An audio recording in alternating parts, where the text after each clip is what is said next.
Saat manusia berada 4 bulan di dalam rahim ibunya, ya,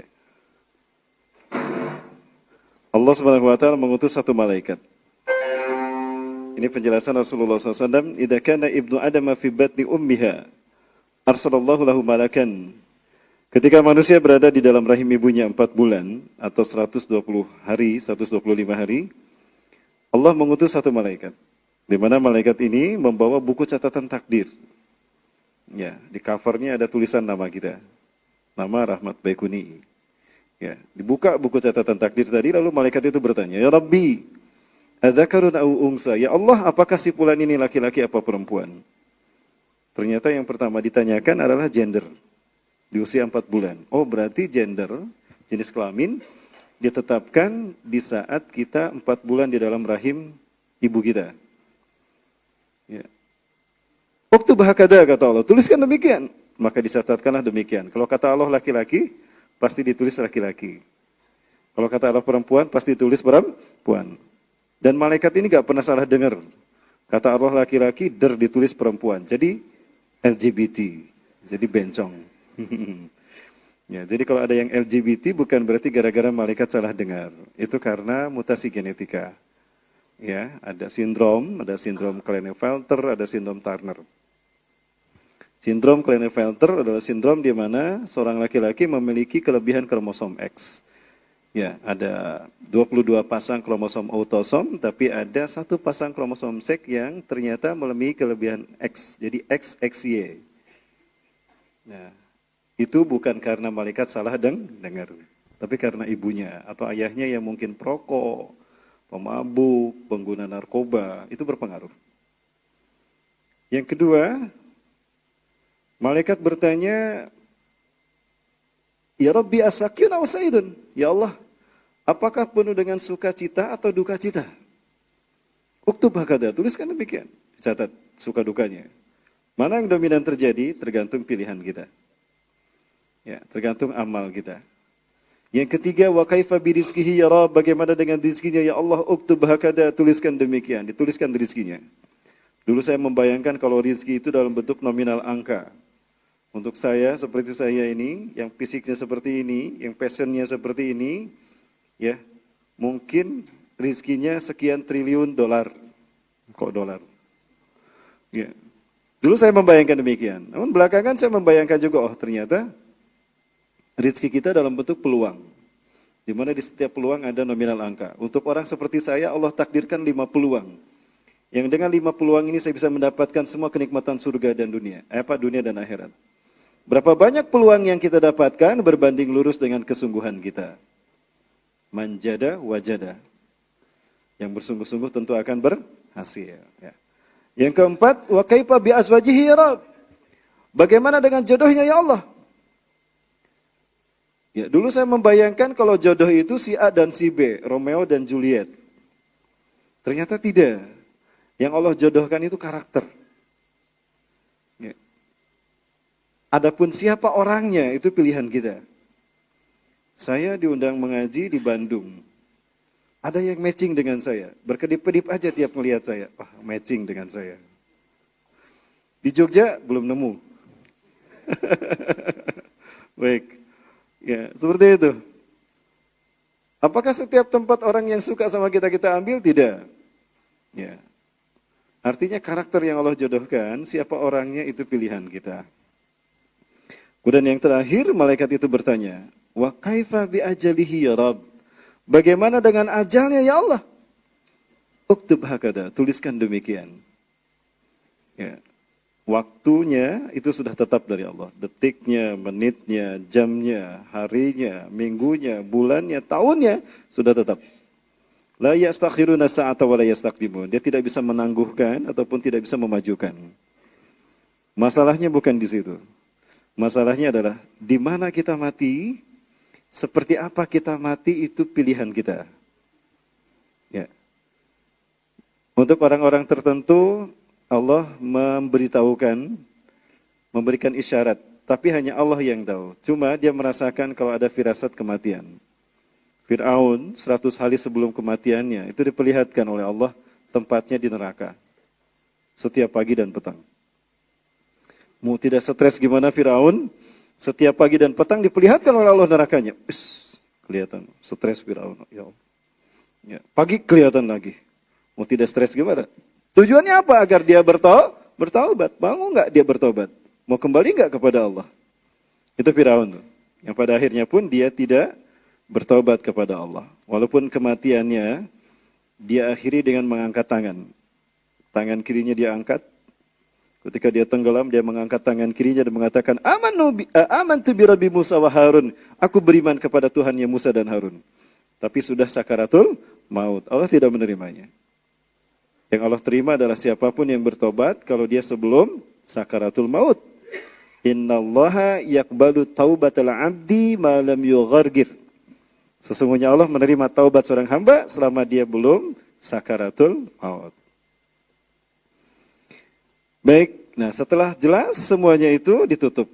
Ditutup buku catatan tadi dan tidak berubah sampai akhir hayat, sampai kiamat terjadi, sampai dia mati.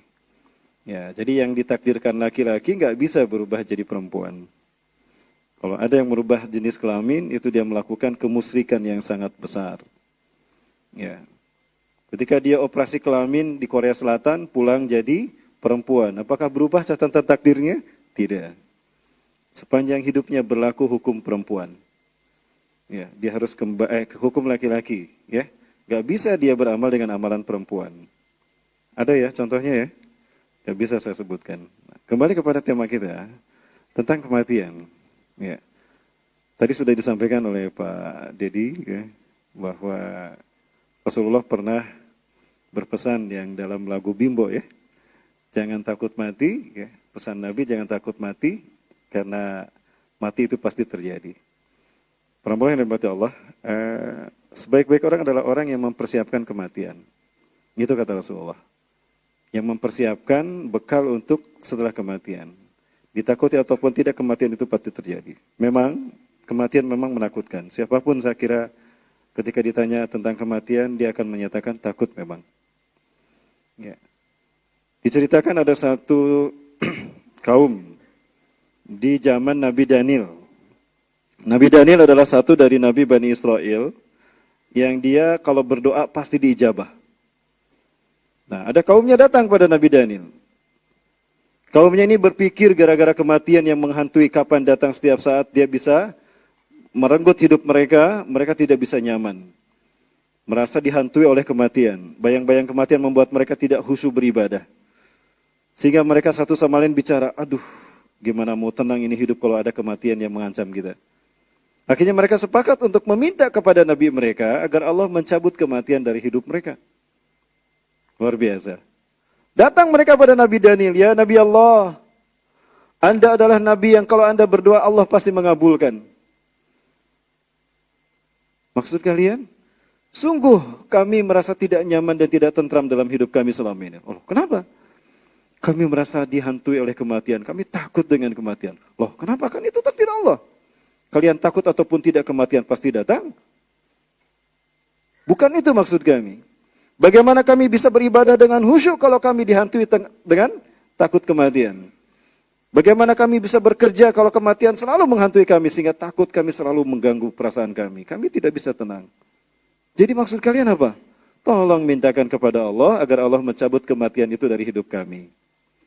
Mereka berpikir dengan dicabutnya kematian dari takdir Allah, itu hidup bisa tentram, sejahtera. Betul? Enggak? Yakin? Berarti Mbak sakit siap mati? Tolong sekalian, mau perambola yang duluan saya belakangan atau saya belakangan perambola duluan? Sama aja. Nah, kemudian Nabi Daniel kaget ketika mereka meminta agar kematian dicabut dari hidup mereka. Apalam tu'minu billah? Apa kalian tidak yakin dan tidak beriman pada Allah? Itu takdir dari Allah. Ya, kita sementara hidup di dunia ini. Alam hidup kita yang sesungguhnya nanti di akhirat. Enggak Nabi, tolong mintakan kepada Allah, please. Gitu. Akhirnya karena Nabi Daniel dipaksa oleh mereka, dan Nabi Daniel berkata, demi Allah, apapun resikonya, apa kalian sanggup menanggungnya? Ya, kami siap menanggungnya. Maka apa kata Nabi Daniel? Baik, kalau begitu saya akan berdoa kepada Allah, meminta agar Allah mencabut kematian itu dari kalian. Nah, maka apa yang terjadi? Nabi Daniel berdoa. Lama mereka menunggu Nabi Daniel berdoa dengan perasaan was-was. Dikabul nggak ya, dikabul nggak ya gitu ya. Ketika Nabi Daniel pulang, ditanya, bagaimana Nabi Allah? Apakah Allah mengabulkan? Apakah kematian dicabut dari hidup kami? Ya. Puaskah kalian kalau Allah ternyata telah menakdirkan kematian dicabut dari hidup kalian? Sukacita mereka. Ya, riang gembira mereka saat itu. Terbayang bagi mereka kalau kematian tidak ada lagi. Mereka tidak akan dihantui oleh rasa takut akan kematian. Ya, sorak-sore mereka bergembira ria. Namun apa yang terjadi? Orang yang sakit tidak sembuh-sembuh, lama sakitnya. Maka penderitaannya memanjang karena nggak ada kematian. Keluarga yang tadinya cuma 4 orang, 3 orang, anak cucu nambah semua, penuh tuh rumah, sumpek dengan manusia karena nggak ada yang mati. Jalan raya yang tadinya kosong ternyata sumpek rame. Banyak terjadi masalah. Tiap anak lahir punya masalah. Anak lahir punya masalah. Cucu lahir punya masalah. Maka hidup terasa sejahtera tidak? Di saat itu mereka menemukan, ternyata kehidupan tanpa kematian ternyata menyakitkan, menyengsarakan. Di situ baru mereka paham, ternyata kematian itu spektakuler. Itu keadilan dari Allah. Mereka membayangkan mendapati fakta bahwa ternyata hidup tanpa kematian tidak lebih baik. Akhirnya gimana? Mereka datang lagi kepada Nabi Allah, Nabi Daniel. Wahai Nabi Allah, maafkan kami. Kami telah lancang meminta agar Allah melubah takdir kami, mencabut kematian dari kami. Memangnya apa yang kalian rasakan? Kami salah sangka. Ternyata hidup tanpa kematian tidak nyaman, tidak tentram, justru banyak masalah. Banyak masalah dan orang sakit kasihan. Mereka sakit dengan sakit yang parah tapi tidak sembuh-sembuh dan tidak mati-mati. Panjang penderitaannya. Jadi, tolong mintakan kepada Allah agar kematian itu didatangkan kembali pada kami. Akhirnya Nabi Daniel berdoa lagi dan Allah mengabulkannya. Sekali lagi ifafillah. Jadi kematian adalah kebutuhan kita. Betul Bapak Ibu? Sudah siap mati? Mau kapan? Nanti saya pesan. Nanti saya undang malaikat mautnya. Baik Bapak Ibu rahimakumullah. Ini ada satu tayangan yang mudah-mudahan menginspirasi kita untuk selalu bersiap-siap tentang kematian. Para Allah. Ini bukan tentang orang lain, bukan tentang seseorang, tetapi ini adalah tentang kita sendiri.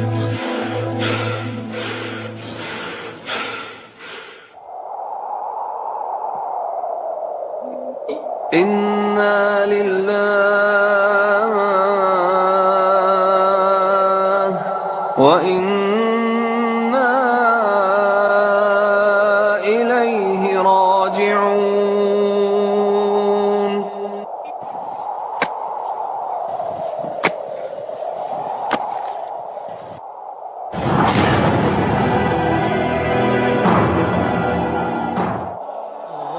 Senja itu matahari begitu enggan memperlihatkan cahayanya. Awan-awan berkejaran seakan ingin mengarak prosesi penguburan jenazahku. Perlahan-lahan tubuhku mulai dimasukkan ke dalam liang lahat. Sanak famili yang datang tertunduk haru, bahkan ada yang tak tertahankan tangisnya. Merasa tak tega melihat jenazahku terbujur kaku di dalam kubur. Inilah hari perpisahan yang paling getir dan menisahkan dada. Setelah jenazahku diletakkan di dalam lubang dan tali pengikat kafan dilepaskan, para penggali kubur menutupinya dengan kayu yang telah disiapkan. Dan lahat pun dijejal tanah dengan rapatnya. Inilah akhir episode kehidupanku di dunia ini,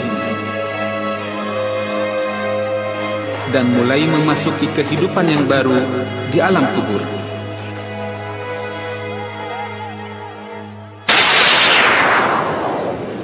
Mulai saat ini, aku hanyalah seseorang yang namanya tertulis di batu nisan.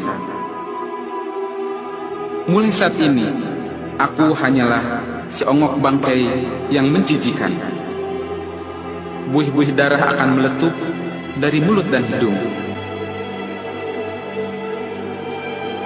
Disusul kemudian rambut, kuku, tapak kaki, dan tangan akan terlepas. Kulit dan jaringan tubuh lainnya akan tercerai-berai.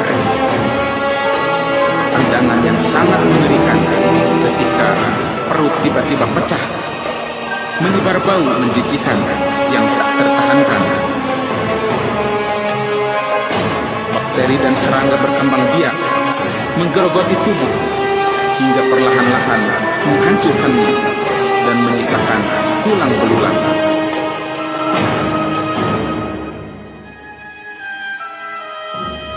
Aku mengalami akhir yang menjijikan. Tidak ada lagi kenangan akan hari-hari indah ketika di dunia. Aku seorang eksekutif muda yang sedang sukses meniti karir. Sejak pagi hingga malam ku habiskan waktu untuk mengurus perusahaan, mengecek pembukuan, mengikat kontrak baru, dan memperhatikan karyawan. Agenda bisnis yang padat tidak memberi ruang dalam memoriku tentang kematian. Aku berambisi setinggi langit menuju puncak kesuksesan.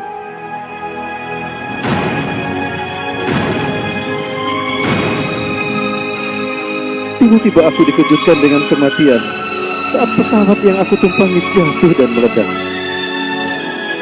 Ya Allah,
saum dan ibadah-ibadah yang lainnya ya Allah.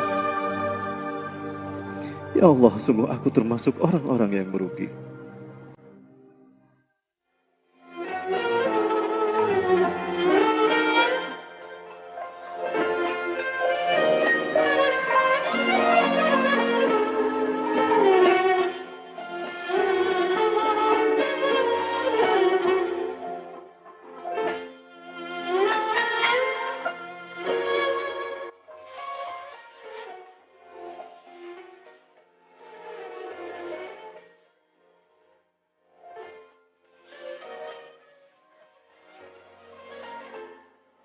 Baik, Ibu Rahmatullah, itu tadi bukan cerita orang lain sebetulnya. Itu cerita kita sendiri. Pertanyaan kita, apa yang kita siapkan jika kematian itu datang pada kita? Sekali lagi, penonton sekalian, kematian adalah sesuatu yang pasti terjadi. Siapapun akan terjadi, akan mendapatkan dan merasakan apa yang namanya kematian. Ya, seorang pembisnis, apalagi seorang pemimpin, seorang presiden, seorang dokter bahkan. Ya. Atau seorang olahragawan, atlet. Ada seorang yang pemain sepak bola. Dia tidak sadar kalau hari itu adalah hari terakhir dia berada di dunia. Hari terakhir dia berada di lapangan. Sesuatu yang lucu terjadi.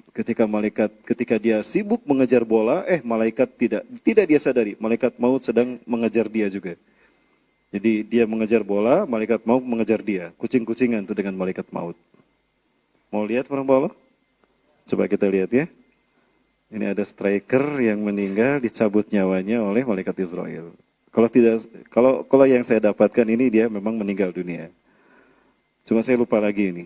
Kalau tidak salah ini di Liga Serie A Italia. Kalau lihat kaosnya kayaknya Udinese sama Inter Milan. Barangkali ya, coba kita lihat berapa Allah ya. Ini sebagaimana yang Allah firmankan tadi. Bahwa kematian tidak bisa ditangguhkan dan tidak bisa diakhirkan. Ya, bukan kapan kita mati.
Betul Udinese sama AC Milan? Nggak tahu ya, menurut saya juga nggak tahu. Sepertinya. Nah, iwafilah rahmakumullah. Sekali lagi, jadi siapapun bisa dia akan mati. Siapapun. Nah, pertanyaannya bukan kematian waktunya, tapi dalam kondisi apa. Rasulullah pernah memberikan pada kita satu kisi-kisi. Man ahya ala syai mata alaih. Siapa yang hidup dalam satu kondisi, kebanyakan dia melakukan kondisi yang sama seumur hidupnya. Paling banyak dia melakukan itu, dipastikan dalam kondisi itulah dia mati. Pilot pesawat meninggalnya ketika pesawatnya jatuh. Supir angkot ketika angkotnya tabrakan. Nelayan meninggal ketika melaut.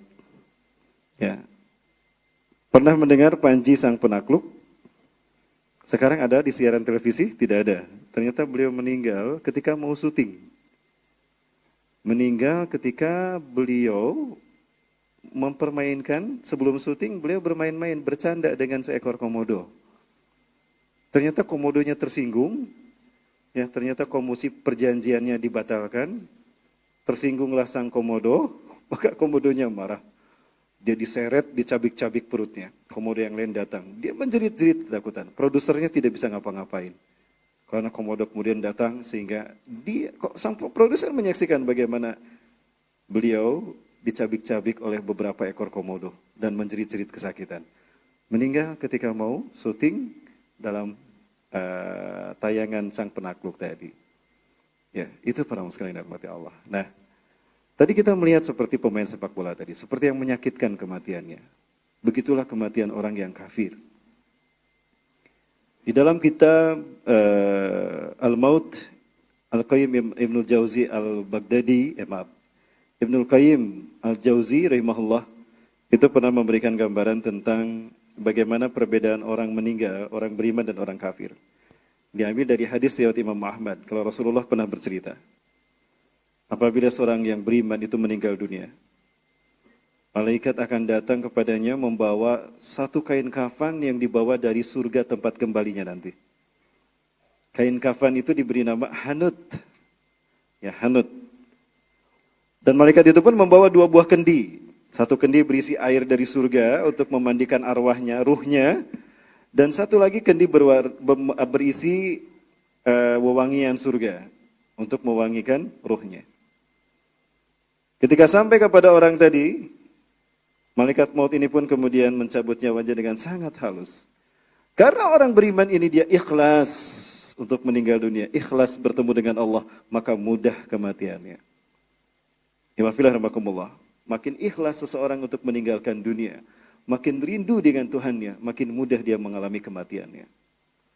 Tapi makin cinta seseorang kepada dunia, makin berat dia untuk mati dan menghadap Allah, maka makin sakit kematiannya. Tidak percaya, silakan buktikan. Kalau sudah terbukti kasih tahu saya, bisa kirim WA. Ustaz, ternyata benar ini. Saya sudah mati ternyata menyakitkan. Loh, jenengan teng pundi? Saya di dalam kubur Ustaz. Loh, kok bisa nyampe WA-nya? Nah, itu para mas sekalian. Orang beriman ini dicabut nyawanya seperti selai rambut yang diambil dari tumpukan tepung. Halus luar biasa. Ya. Kemudian disimpan di kedua paha malaikat maut tadi. Lalu dia mencuci, memandikan ruhnya tadi dengan air yang dibawa dari surganya. Ini dalam hadis riwayat Imam Ahmad. Dari Abu Zar Al-Ghifari radhiyallahu an kalau tidak salah. Kemudian disiram dengan wewangian. Setelah dimandikan disiram dengan wewangian tadi. Lalu dikafani sebagaimana kita mengkafani jenazah. Selesai diangkat dia. Begitu sampai ke pintu langit pertama, malaikat ini berkata, "Iftah hadzal bab." Buka pintu langit ini. Man hada? Siapa ini? Kata malaikat penjaga pintu langit. Ana Israel. Oh, Israel. Waman ma'aka? Dan siapa yang bersamamu? Disebutkanlah sebaik-baik nama ketika di dunia. Oh, ini luhnya Ustadz Rahmat Baikuni. Amin. Ya, amin. Kok nggak ada yang ngaminin? Ada yang ngaminin. Makasih Mbak. Ya. Kemudian dibukakanlah pintu langit tadi, lalu tercium bau harum luar biasa. Ma'ajab hadar ruh. Betapa harum ruh ini. Liman hadaruh ya fulan, ya malak. Ruh siapa, hai malaikat? Sebutkan tadi namanya siapa? URB. Ustadz Rahmat Baikuni. Masya Allah, malaikat tunggu, jangan terlalu tergesa-gesa. Saya ingin mencium lebih lama lagi wanginya harum dari ruh orang ini. Masya Allah, mohon maaf, saya harus menghadap kepada Allah. Lah, kirain mau nunggu sebentar lagi. Terus setiap pintu langit dibuka seperti itu. Setiap itu malaikat bertanya kepadanya. Ketika dia menempuh perjalanan menghadap Allah, di dunia jasadnya diurus, dimandikan, dikafani, disolatkan. Ketika sampai kepada Allah Subhanahu wa taala, malaikat maut berkata, "Ya Rabb, hadaruh fulan ibni fulan." Ini ruhnya si fulan bin fulan. Lalu apa kata Allah kepada malaikat? "Arji'u ila qabri." Kembalikan dia ke kuburnya. Lapangkan kuburnya selapang pandangannya, seluas mata memandang. Dan berikan kepadanya hidangan dari surga yang akan menjadi tempat kembalinya. Ketika orang-orang yang memakamkan pergi meninggalkan kuburnya, maka malaikat maut itu pun mengembalikan ruh ke dalam jasadnya. Lalu orang itu terbangun sebagaimana dia terbangun dari tidurnya. Alhamdulillahilladzi ahyana ba'da ma amatana wa ilayhi nusur. Loh, kok kamar saya jadi kayak gini ini? Padahal kamar saya sempit, sumpek, sesek. Loh kok jadi luas seperti ini? Di mana ini? Ya, dia kaget ketika dia menyaksikan ternyata dia berada di alam yang berbeda. Dia meraba tubuhnya. Loh, Aku berada di mana ya Allah? Aku berada di mana? Tiba-tiba datang dua orang berkata, Assalamualaikum ya Abdurrahman. Salamun liman tabi'al huda. Keselamatan wahai hamba Allah yang Maha Rahman. Keselamatan bagi siapapun yang mengikuti petunjuk Tuhannya. Man antuma? Siapa Anda? Aku Mukar dan ini Nakir. Ya, enggak salah jawab. Ini Upin, yang ini Ipin. Enggak. Ajib soalana ya fulan. Jawab pertanyaan kami hai fulan. Matas alani. Apa yang akan kalian pertanyakan? Man rabbuka? Siapa Tuhanmu hai fulan? Dengan mantap dia menjawab, Rabbi Allah taba'an. La ilaha illallah. Tuhanku tentu saja Allah. Tidak ada Tuhan selain dia. Kata Nakir. Hebat kan. Luar biasa. Checklist. Benar kan? Oh ya. Subhanallah. Hebat nomor 1 ini udah benar. Pasti kesananya benar. Wa madinuka ya fulan. Dan apa agamamu hai fulan? Dini al-Islam taba'an. Wala dina indallah ilal Islam. Diniku agama Islam. Tentu saja agamaku Islam dan tidak ada agama yang Allah terima selain daripada Islam. Aduh Kang, Mas. Tenan Mas. Leres Mas. 2 tuh. Lagi Mas, 1 lagi Mas. Ya. Wa ma kitabuka dan apa kitabmu? Kitabi Al-Quran. Kitabku Al-Quran. Subhanallah. Sodakta ya fulan. Engkau telah menjawab benar semua pertanyaan ini. 1 lagi malaikat bertanya. Liman man hada? Siapa orang ini? Dengan mantap dia mengatakan, Huwa Muhammadun Abdullah wa Rasuluh, Nabiullah wa Rasuluh, wa ana mu'minun bih. Itu Muhammad, Nabi Allah dan Rasulnya. Aku beriman kepadanya. Malaikat Munkar Nakir kemudian berkata, Tubban laka ya fulan fisari ayyamika, hatta tub'asu yawmal ba'asi. Kebahagialah bagimu hai fulan, sampai engkau dibangkitkan nanti di yaumul ba'as. Subhanallah. Pergilah malaikat malaikat Munkar dan Nakir. Kemudian ketika dia sedang menikmati ruang luar biasa tempat di mana dia berada saat itu di barzahnya. Ketika dia akan mencicipi makanan hidangan yang ada di depannya, dia mencium bau harum yang luar biasa. Masya Allah, bau harum siapa ini? Bau harum apa ini? Kayaknya bau harum seseorang. Tiba-tiba dia mendapati seseorang yang luar biasa. Kalau tadi yang meninggal siapa? URB, berarti yang datang cantik jelita. Masya Allah, ada artis datang nih. Ngasep dulu saya. Assalamualaikum warahmatullahi wabarakatuh. Waalaikumsalam. Siapa engkau? Mana anti? Ma'ajmala anti? Siapa engkau? Betapa cantik sekali engkau. Aku amal baikmu di dunia. Dan aku akan menjadi temanmu di alam barzah ini. Aku akan mengikuti kemanapun kau akan pergi. Yuk, mau kemana mas? Subhanallah. Begitu dan begitulah yang dialami oleh ahli kubur apabila dia beriman. Sampai dia nanti dibangunkan di padang mahsyar. Allahu Akbar. Mudah-mudahan itu kita semua. Amin. Amin ya rabbal alamin. Lain halnya dengan orang yang kufur. Amal kafirun. Adapun orang-orang kafir kata Rasulullah. Hinnama qubida roh min jasadih. Ketika roh dicabut dari jasadnya. Malaikat susah mencabut nyawanya. Karena betapa berat, betapa besar cintanya kepada dunia. Susah malaikat mencabut nyawanya. Kayak orang tadi tuh yang tadi pemain sepak bola. Sampai terjungkil balik ke belakang. Saking susah dicabut nyawanya. Saking berat cinta dunia dia. Saking tidak ikhlasnya dia menemui kematian dan takdir Allah. Susah sehingga seluruh sel tubuhnya merasakan sakitnya kematian. Ya. Beberapa orang yang pernah saya saksikan kematiannya berbeda-beda. Guru saya Allahu Yarham, beliau meninggal tanpa ketahuan. Beliau meninggal ketika membaca Sayyidul Istighfar. Saya kira tidur. Ternyata beliau meninggal dunia. Subhanallah, halus tidak terasa. Padahal tadi malaikat maut mampir ke samping saya. Ternyata kirain saya yang dipinang. Ternyata guru saya yang dipinang. Ya, kalau dipinang sama pasangannya senang ya. Kalau dipinang sama malaikat maut senang tidak? Senang, alhamdulillah. Ada yang senang ternyata. Saya doakan mas, mudah-mudahan mas segera. Enggak mas, enggak. Baik. Susah dicabut nyawanya. Sehingga seluruh sel tubuhnya merasakan sakit.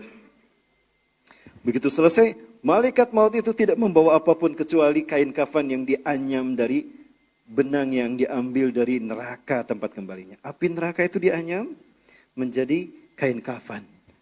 yang akan menjadi bungkusan arwahnya, ruhnya. Dicabut lalu dibungkus. Belenyang, apa belenyang bahasa Jawanya ini. Ya, set, berangkat, pergi naik ke langit. Ketika sampai di pintu langit pertama berkata, "Bau busuk apa ini? Liman hadar ruh ya malak?" "Oh, ini ruhnya Mustafa Kemal." Kok disebutin? Keceletot, saya minta maaf. Ya, lihat kematian Mustafa Kemal, penambah Allah. Mustafa Kemal Atatürk. Dia berkontribusi untuk dosa.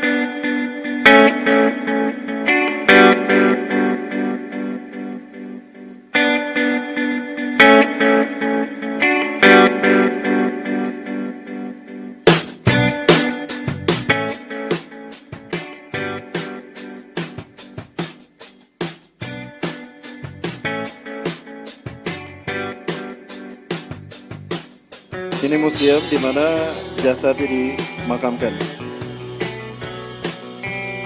Wah, luar biasa ini. Wih, iki koncoku iki.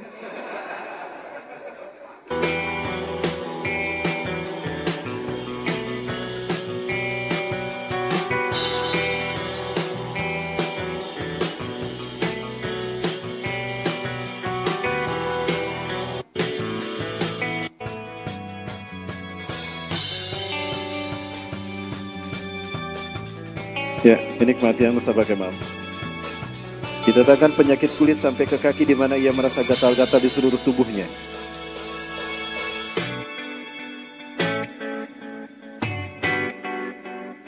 Sakit jantung, penyakit darah tinggi.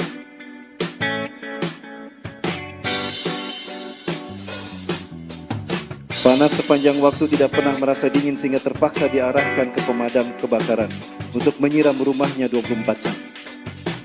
Panas terasa menjelang kematian. Sesaat setelah Kemal Atatürk menggantung 30 ulama dan mengawasi gerakan perlawanan dari kubu kaum muslimin.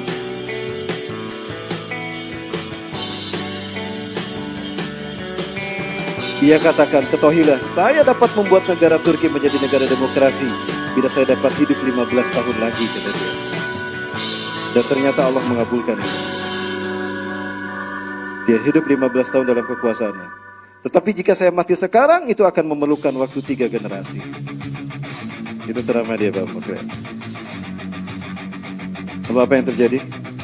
Pembantu-pembantunya juga diarahkan untuk meletakkan potongan-potongan es di dalam selimut untuk mendinginkan tubuhnya. Saking dia menjerit-jerit karena kepanasan. Bayangkan, belum mati, panas nerakanya, panas kuburnya telah terasa. Maha suci Allah. Berbagai upaya itu tak dapat membuat rasa panasnya hilang. Karena tidak tahan dengan panas yang ditanggung, ia menjerit sehingga seluruh istana mendengar jeritannya.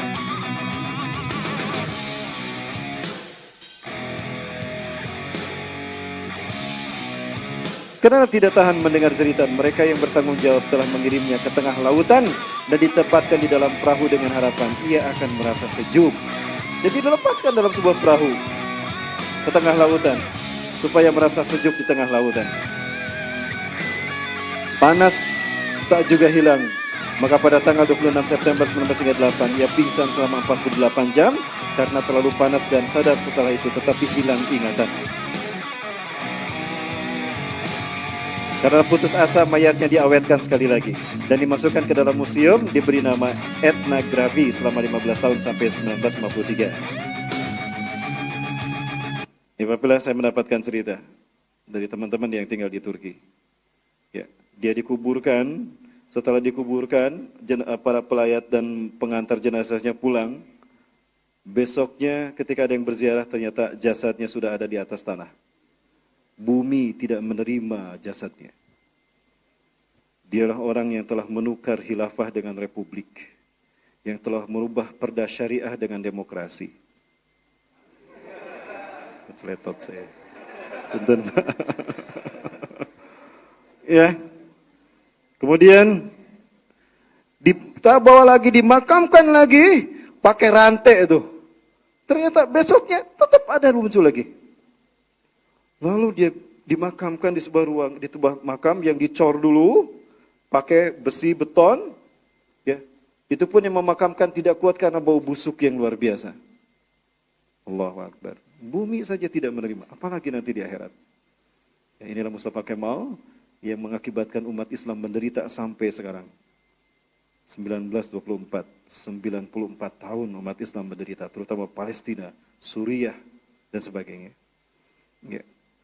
Sudah dicor, kemudian dimakamkan, ditutup, digembok beberapa, besoknya jasadnya ada lagi. Sesuatu yang tidak masuk di akal. Akhirnya gimana? Dibawa ke puncak gunung, dibikin museum tadi, dibeton ratusan ton. Akhirnya ya udah kayak gitu. Tadi kita lihat ya para sekalian, itu ada kayak keranda di atas coran. Nah itulah jasadnya. Karena bumi tidak menerima jasadnya. Nauzubillahi min dzalik. Itulah dia. Perutnya membusung, ya penuh dengan nanah. Dokter terpaksa menyedotnya dengan suntikan. Otaknya pun penuh dengan nanah juga. Ya, meraung-raung kesakitan hingga mati mengenaskan. Begitu Mustafa Kemal Pasha. Sudah jelas kematiannya seperti itu menakutkan. Masih banyak orang yang berminat seperti Mustafa Kemal. Ada? Enggak ada ya? Ada? Di mana? Ya. Baik, Bapak. Masih ada waktu? Kita sampai jam berapa? Sampai jam 12? Wah, nggak bisa nih. Setengah 10 ya. Saya tagih ya. Baik, Bapak Makumullah. Saya ingin bercerita pada Iwapila semua dalam perjalanan hidup kita. Setelah kita mati, kita pergi kemana? Boleh? Sampai pada akhirnya kita terminal, kita akhir di mana? Insya Allah kita bahas itu, Iwapila.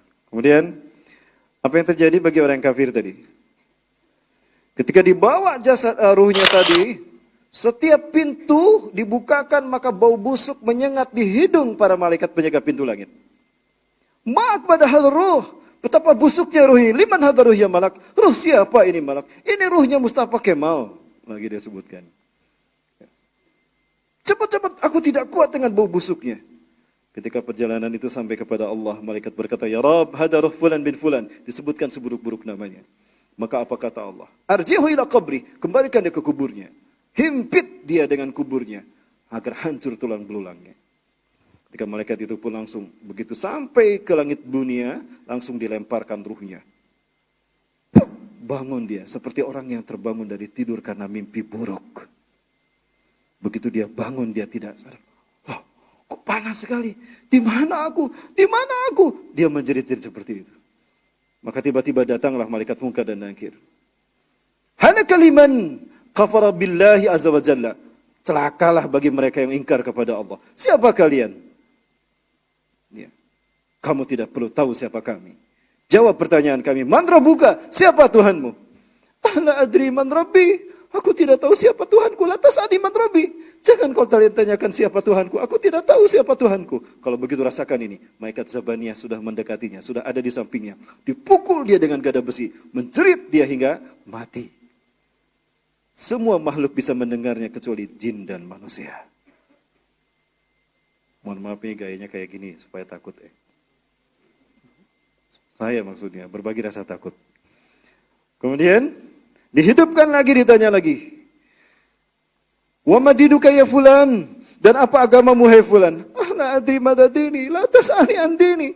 Aku tidak tahu apa agamaku, jangan kau tanya agamaku. Dipukul lagi dia dengan gada besi, menjerit lagi, remuk tubuhnya, dihidupkan lagi. Wa ma kitabuka ya fulan, apa kitab suci hai fulan? Aku tidak tahu, yang aku tahu adalah apa? Novel anu, dipukul lagi dia sampai hancur tubuhnya. Lalu dihidupkan lagi dan ditanya, "Wa man hadza?" Dan siapa orang ini? Qalladzina amanu annahu Muhammadun nabiyullah wa rasulullah lastu mu'minan bih. Orang-orang beriman mengatakan kalau dia Muhammad, Nabi Allah dan Rasulullah, tapi aku tidak beriman kepadanya. Dipukul dia lagi sehingga jeritannya membuat semua makhluk mendengarnya kecuali jin dan manusia. Pergilah malaikat Munkar Nakir. Ya. Maka ketika dia bangun kembali, dia mencium bau busuk yang tidak kuat, dia sampai muntah-muntah darah. Tiba-tiba datang seseorang yang buruk rupa. Siapa engkau? Betapa buruk wajahmu. Aku amal perbuatanmu di dunia. Akulah keburukanmu di dunia. Dan akulah menjadi temanmu di dalam barzah ini. Mari kita bersama-sama. Maka dia pergi berlari-lari dikejar-kejar sama amal buruknya. Itulah yang terjadi sampai dia dibangkitkan di padang mahsyar nanti. Suatu saat Rasulullah berjalan bersama para sahabat. Tiba-tiba muncul seseorang dengan wajah yang lebam terbakar. Rambut berubah menjadi beruban. Dari hidung, telinga, mulut keluar darah.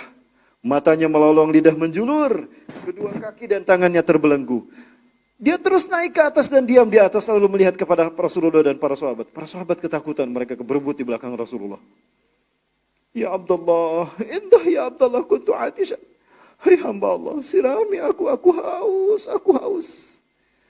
Tiba-tiba terdengar suara dari langit mengatakan, Ya Abdullah la tangda, utruku. Hai hamba Allah, jangan kalian siram, biarkan dia, jangan kalian beri minum. Tiba-tiba ada gada memukulnya, dia menjerit kesakitan sampai tenggelam suaranya. Para sahabat ketakutan dan bertanya, Man huwa ya Rasulullah? Masyadu adabah. Man huwa ya Rasulullah? Siapa dia ya Rasulullah? Betapa dahsyat siksaan dia. Huwa Abu Jahal, yu'adzabu fi qabrihi ila yaumil ba'as. Itu Abu Jahal tuh. Disiksa di dalam barzahnya sampai hari dibangkitkan nanti. Allahu Akbar. Sudah jelas seperti itu, banyak juga pengikutnya. Betul? Allahu Akbar. Di mana? Ya, baik ya Bapak Rahmatullah. Kemudian apa yang terjadi? Saya banyak film kayaknya untuk mengingatkan kita. Ini kisah nyata. Boleh saya perlihatkan? Ini kisah nyata asli tentang siksa kubur. Tapi janji nggak akan merem. Kayaknya harus berdiri nih saya. Janji ya nggak merem ya. Kalau merem selesai. Diceritakan seorang pemuda yang meninggal di usia 18 tahun.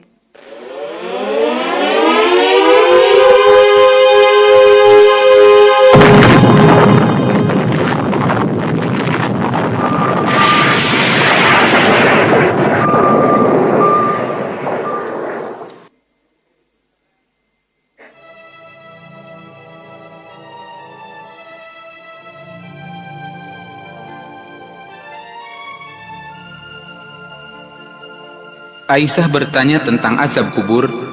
Rasulullah menjawab, iya, azab kubur pasti ada. Hadis riwayat Bukhari dalam kitab Al-Janaiz.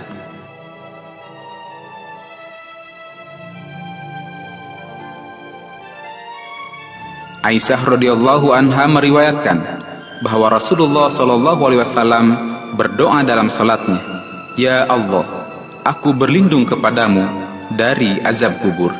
Hadis riwayat muttafaqun alaih.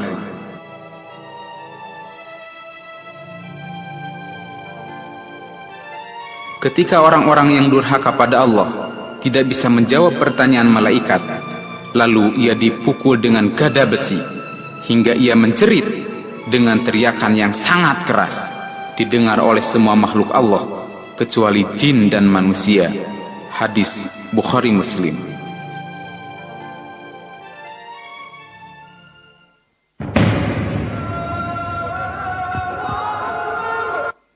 Siap menyaksikan? Buka mata lebar-lebar.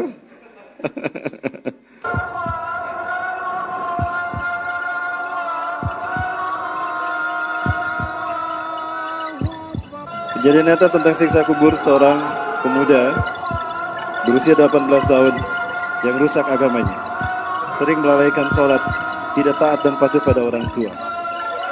Seperti layaknya para pemuda yang jauh dari agama, bagaimana mereka di jalan raya, gestek dengan kendaraan mereka. Lalu dia dimakamkan setelah kematian.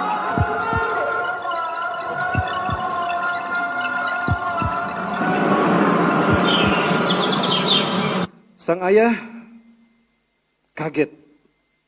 Setelah 3 jam dikuburkan, ini dalam cerita yang saya baca dalam versi lain, sang ayah mendengar seolah-olah dia berteriak-teriak, Abi, la aku abi hadal adab, angkizuni ya abi. Ayah, selamatkan aku ayah. Aku tidak kuat dengan siksaan ini, ayah selamatkan. Gelisah ayahnya. Baru 3 jam dimakamkan. Lalu datang kepada istrinya. Ibu, apa kau mendengar anak kita menjerit-jerit ketakutan karena kesakitan karena siksaan? Aku juga mendengar, ayah. Kirain cuma aku yang mendengar. Cuma orang tuanya yang mendengar. Lalu datang kepada polisi, minta izin untuk menggali kuburannya dan minta rekomendasi dari dokter untuk mengautopsi. Apa yang terjadi setelah 3 jam dikuburkan, digali kuburnya, apa yang terjadi dengan fisiknya? Ini dia.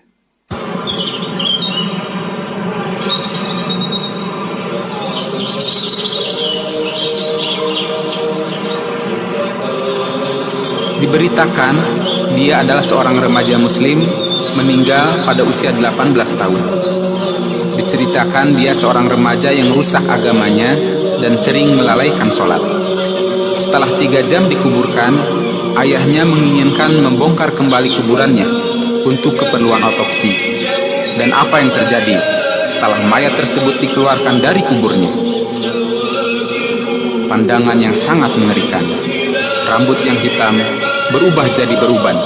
Dari mulut dan hidung keluar darah segar, seperti baru saja mengalami kerasnya penyiksaan.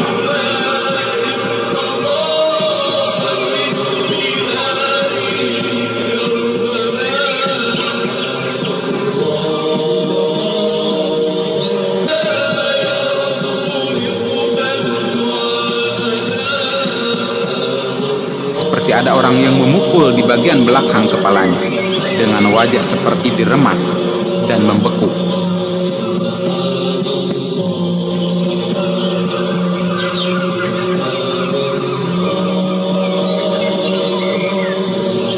Bagi seorang muslim, ini adalah sebuah pelajaran yang sangat-sangat berharga, agar segera memperbaiki hidupnya dengan bertobat dari dosa-dosa yang kita lakukan.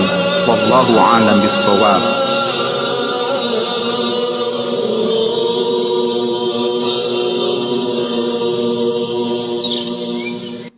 Ya, nah itu adalah fitnah kubur yang disebut dengan niqmatul qabri.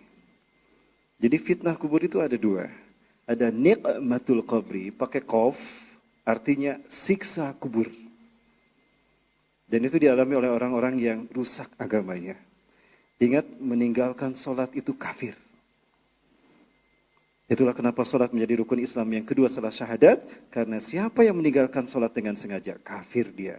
Man taraka sholata muta'ammidan faqad kafara jiharan. Dan begitulah gambaran orang kafir di dalam alam barzah, dalam kuburnya. Ini menunjukkan kalau di dalam kubur ada yang namanya fitnah kubur. Betul?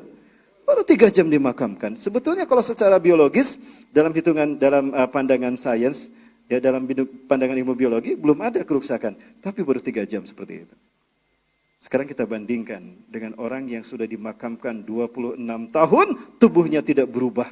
Bahkan kain kafannya pun tidak hancur. Seolah-olah baru dimakamkan, sudah 26 tahun. Inilah yang disebut dengan ni'matul qabri, kelezatan kubur. Yang tadi kita gambarkan berdasarkan hadis riwayat Imam Ahmad. Mau lihat juga? Ini pernah digambarkan di Trans TV. Ya, sebentar.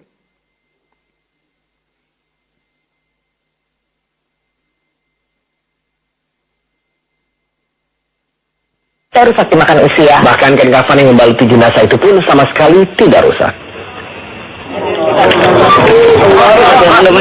Inilah jenazah Kiai Haji Abdullah Mukmin, sebuah jasad yang telah 26 tahun dikubur. Saat diangkat diketahui jenazahnya tidak hancur. Bahkan kain kafan yang membalut jasad itu terlihat masih bagus. Pembongkaran makam ini dilakukan pada hari Minggu lalu sekitar pukul 10 siang karena lahan makam terkena pelebaran jalan. Semasa hidup, Kiai Haji Abdullah Mukmin merupakan tokoh agama yang sangat disayangi warga. Meski bekerja sebagai wakil kepala pengadilan agama Tangerang, Banten pada tahun 80-an silam, Kiai tersebut juga mengajar membaca dan menulis Al-Quran secara gratis untuk masyarakat kecil. 4 tahun diajar. Gimana Bu sehari-hari Bu orangnya Bu?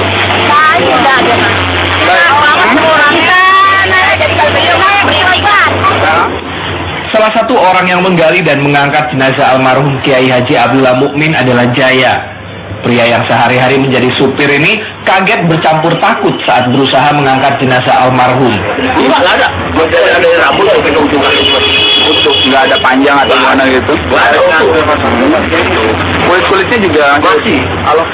Jasad Kiai Abdullah kini telah dipindahkan ke tempat yang baru. Warga pun datang berziarah ke makam Kiai Abdullah tersebut. Dedi Setiawan, kontributor Tangerang, Banten.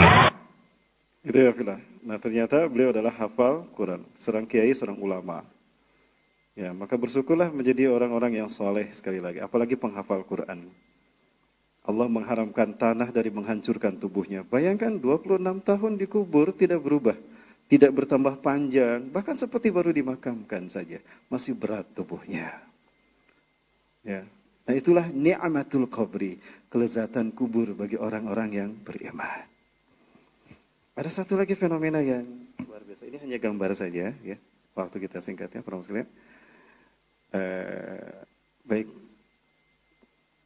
Ini kematian orang yang mati syahid ya, wafillah.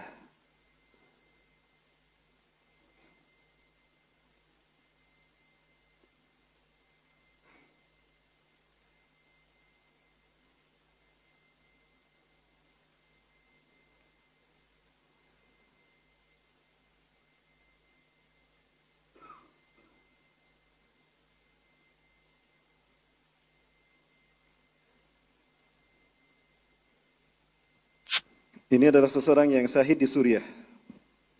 Sudah jelas meninggal dunia, tapi wajahnya seperti itu. Orang-orang kaget, apa yang kau lihat wahai saudaraku? Kau sudah mati, kau sudah tidak bernyawa, tapi kau tetap tersenyum seperti ini. Kira-kira apa yang dilihatnya? Baik, saya cerita satu kisah yang mudah-mudahan ini bermanfaat untuk kita. Mungkin Ustadz Adi Hidayat pernah cerita. Ya, pernah mendengar kisah Sauban. Sauban. Sauban ini adalah sahabat yang paling lucu. Dia orang yang rajin ketika datang ke masjid. Selalu menjadi orang yang pertama ketika datang ke masjid. Dan ketika datang ke masjid orang pertama, dia tidak duduk di tengah. Biasanya orang duduk di tengah ya, belakang imam. Dia tidak, dia duduk di pojok kanan depan. Pikir dia, khawatir aktivitas dia mengganggu orang yang lain sedang salat. Maka dia selalu mengambil pojok kanan depan. Sehingga orang-orang termasuk Rasulullah hafal. Itu tempatnya Sauban. Gak boleh diganggu. Suatu saat ketika salat subuh berjamaah, Rasulullah masuk ke masjid dan ketika melihat ke pojok kanan depan, loh kok kosong? Aina Sauban? Limada makanahu khalian? Kemana Sauban? Kenapa tempatnya kosong? Bro, tahu nggak kemana Sauban? Tahu, di miskol nggak diangkat. Di WA nggak dicentang nih. Tunggu sebentar Bilal, jangan dulu komat. Barangkali dia lagi di jalan. Ya. Ditunggu semenit, 2 menit, waktu panjang berlalu. Wah, kemana nih? Biarlah, Bilal, dia masbuk aja. Yuk Bilal komat. Salat subuh pun dilaksanakan. Selesai salat subuh, Rasulullah melihat kembali, oh tetap kosong. Kemana Sauban? Ini hormatnya para sahabat kepada sahabat yang lain. Rasulullah berkata, "Man minkum ya'rifu aina baituh?" Dia siapa di antara kalian yang tahu di mana rumahnya? Ana ya Rasulullah. Idzan rafiqun ilaih. Man yatabiuni? Tujukan aku. Antarkan aku ke rumahnya. Siapa yang mau ikut? Ternyata banyak sahabat yang ikut. Para sekalian, berjalan Rasulullah meninggalkan Masjid Nabawi menuju rumahnya Sauban.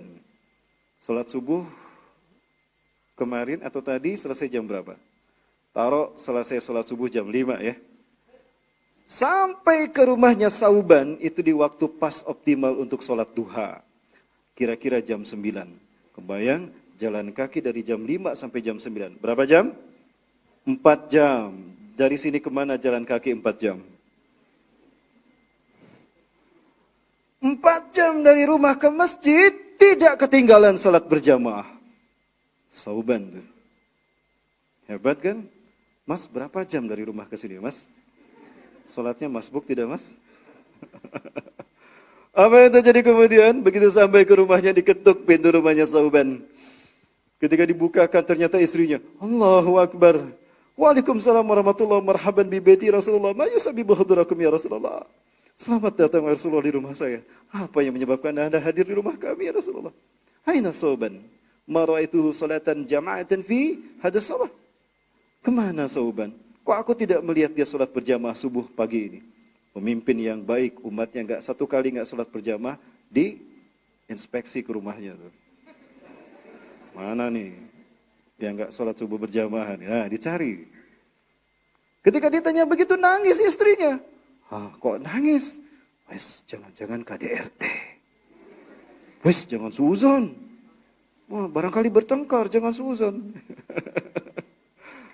Apa kata istrinya? Setelah menghela kedua air matanya, dia berkata, Ya Rasulullah, katawafahullah hadas sabah. Ya Rasulullah, beliau sudah wafat pagi ini ya Rasulullah. Wa qad tahallasna min dafnih, dan kami baru selesai memakamkan jenazahnya. Allahu Akbar. Satu-satunya yang membuat Sauban tidak pergi ke masjid berjamaah salat adalah kematian. Lah kita, bro, kemana subuh tadi nggak ada? Sakit pinggang. Betul? Hati-hati.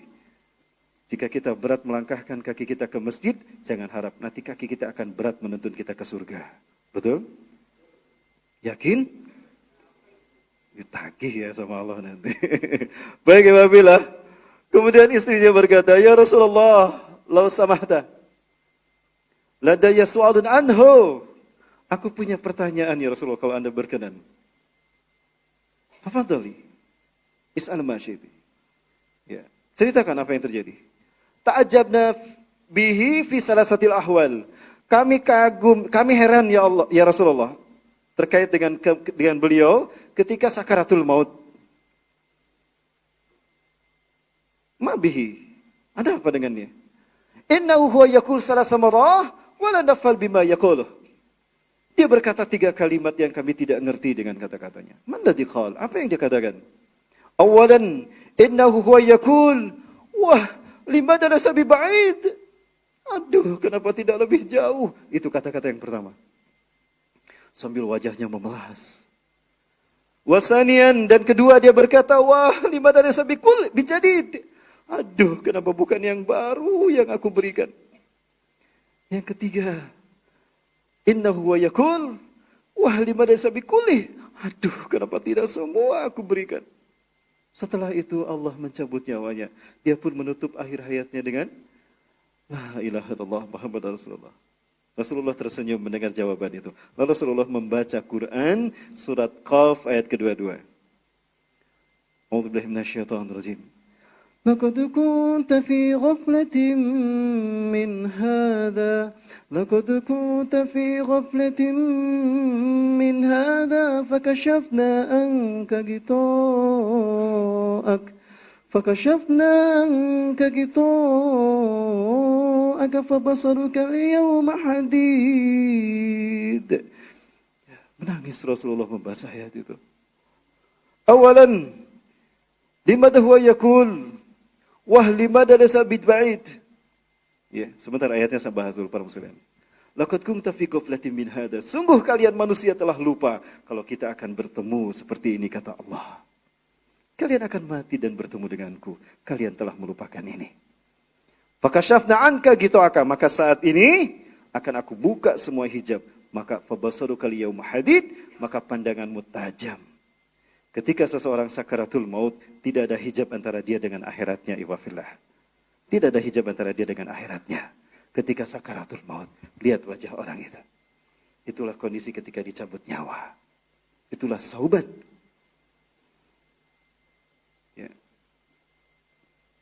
Ketika orang sakaratul maut lihat wajahnya, itulah yang dilihatnya di akhirat. Surgakah atau nerakakah? Kira-kira ini yang dilihat surga apa neraka?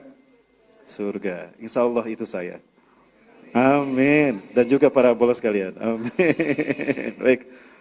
Adapun yang pertama, limadha huwa yaqul, kenapa dia berkata wah limadha sanabi ba'id? Kenapa tidak lebih jauh? Ketika sakaratul maut Allah perlihatkan, Sauban, kamu masih ingat ini?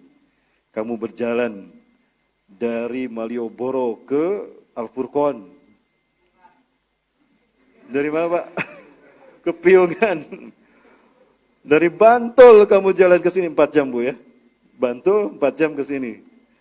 Ya. Aku suka dengan perbuatanmu ini. Kau jalan kaki 4 jam dari rumah ke masjid. Aku ridho dengan perbuatanmu ini.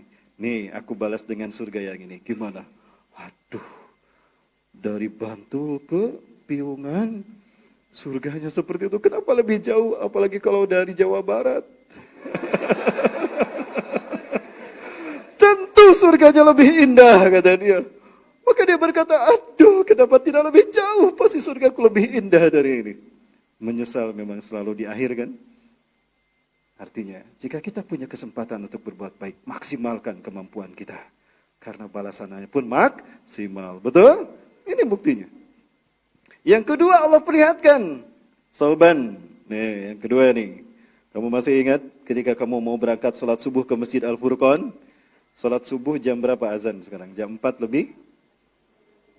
4 lebih 5 menit ya. 4 jam sebelumnya berarti jam berapa? 4 jam sebelumnya. Kalau sholat subuh jam 12 malam. Jam 12 malam mau sholat subuh berangkat dari rumah. Kalau Mas, jam pinten Mas sholat subuh Mas ke masjid Mas? Udah komat baru lari. Udah gitu jatuh balik lagi, nggak sempat sholat berjamaah. 4 jam mau sholat subuh berjamaah ke masjid. Ketika dia buka pintu rumahnya, angin dingin menusuk tubuhnya. Waduh, nggak kuat ini. Ditutup beliau dengan, padahal sudah pakai mantel baru nih. Padahal aku sudah pakai mantel baru kok masih dingin. Allahu Akbar. Dengan apa? Kalau nggak aku berangkat sekarang, aku masbuk nih sholat subuh. Begitu dilihat ke kanan, wah, ada mantel yang sudah robek, yang sudah jelek, yang sudah butut. Pakai ini aja, diambil, dibungkuskan. Menjelang sampai ke Masjid Nabawi, dia melihat ada seseorang terbujur kaku di sampingnya. Allahu Akbar. Mabika ya Pak? Ya fulan, ayo Pak. Kenapa Pak? Kenapa Pak? Aku kedinginan. Dipapah dia, ditutupkan itu mantel yang butut, yang udah robek ke orang tadi. Dan orang itu pun selamat sampai sholat ke Masjid Nabawi, bahkan bisa 2 rakaat sholat sunat sebelum fajar. Aku ridho dengan perbuatanmu ini, hai fulan, hai Sauban, hai Sauban. Engkau selamatkan hambaku dari dinginnya pagi, sehingga dia bisa menyembahku dengan berjamaah bersama Nabi dan kekasihku. Nih, surga untukmu yang satu ini, nih gimana? Allahu Akbar. Padahal dengan mantel yang sudah butut, yang sudah robek. Kenapa bukan yang baru yang aku kasihkan? Tuh kan, dia menyesal. Yang ketiga, Sauban masih ingat? Sepulang dari engkau sholat berjamaah dari masjidmu, istrimu selalu menghadirkan roti kebab dan juga susu kambing kesukaanmu. Roti Maryam, Pak. Boleh, Pak? Request roti Maryam. Bukan roti kane, Pak. Bukan roti kane, bukan. Di saat dia akan menikmati roti Maryam tadi dan air susu kambing tadi, tiba-tiba datang, idja'ahu rajulun syaikhun kabir wa fakir. Syaikhun ajuz. Ya Sayyidi law samahta an tuksima ta'amaka wa syurbataka faqad salasati ayyam ma'akatu ma syaribtu. Wahai Tuanku, sudahlah kiranya Tuhan berbagi bersama saya. Saya sudah 3 hari 3 malam enggak makan Tuhan. Allahu Akbar. Tatal ya Syekh, tatal ya Syekh. Kemari Pak, duduk Pak. Dibagi 2 tuh roti. Nah Pak, separuh buat Bapak, separuh buat saya. Air susu kambing dibagi 2, Pak, setengah Pak. Baik, silakan Pak. Aku ridho dengan perbuatanmu itu. Kau selamatkan hambaku dari kelaparan itu, hei Sauban. Nih balasanmu untuk perbuatan yang satu ini, nih surganya. Allahu Akbar. Kenapa tidak semua aku berikan ya Allah? Pasti surganya lebih indah daripada itu. Iwafilah, itulah yang disaksikannya. Sebagaimana orang ini menyaksikan surganya. Pertanyaannya, seperti apa wajah kita ketika ajal kita direnggut? Ketika tidak ada hijab antara kita dengan akhirat kita, seperti apa wajah kita? Itulah yang kita lihat nanti. Jadi ketika ada orang meninggal dunia, perhatikan wajahnya sambil kita mentalkinkannya. Itu yang dilihatnya adalah tempat dia nanti di akhirat. Allahu Akbar. Baik, wafilahmakumullah. Wah, enggak. Kita belum cerita nih yang lainnya. Terus kan yang rahmati Allah, inilah para syuhada. Dan nikmatnya para syuhada ketika mati. Inna syuhada'u fis sabilillah, inna syuhada'a fis sabilillah. Sesungguhnya para syuhada di jalan Allah, sebelum peluru menembus tubuhnya, sebelum pedang menyambar tubuhnya, Allah cabut nyawanya terlebih dahulu. Fala ya'damu bi alamil maut illa qadamtin namal. Maka mereka tidak merasakan sakitnya kematian, melainkan seperti digigit semut. Tidak percaya, nanti saya buktikan ya wafilah ya. Berarti saya mati syahid kan? Amin. Ya. Yang kedua kata Rasulullah, setelah dia mati, dikubur Allah haramkan jasad menghancurkan tubuhnya. Yang ketiga, Allah bebaskan dia dari soal jawab. Enggak ada ujian nanti di alam kuburnya. Langsung dia menikmati kuburnya dengan keindahan luar biasa. Kemudian datang ke baginya para bidadari yang membawa tajul waqar, mahkota kemuliaan. Disematkan kepadanya tajul waqar tadi. Berubah tubuhnya menjadi tampan rupawan cantik jelita. Kemudian diberikan kepada orang yang mati syahid 70 hak untuk memberikan syafaat kepada 70 kerabatnya. Mangga ini listnya, siapa yang mau Anda berikan syafaat? Monggo. Mbah Rene mbah. Nggih, Simbah. Sopo? Ya Ibu, Bu siapa namanya Bu? Nanti saya catat Bu ya. Amin, nanti saya syahid. Isi begitu. Kemudian yang terakhir diberikan 73 bidadari. Masya Allah, 73 bidadarinya para malaikat. Mas, 73 Mas. Kalau 4 gak bisa, 73 Mas. Ya, nanti yang anti poligami terbelalak nanti. 73, Masya Allah. Baik, itu satu mati syahid.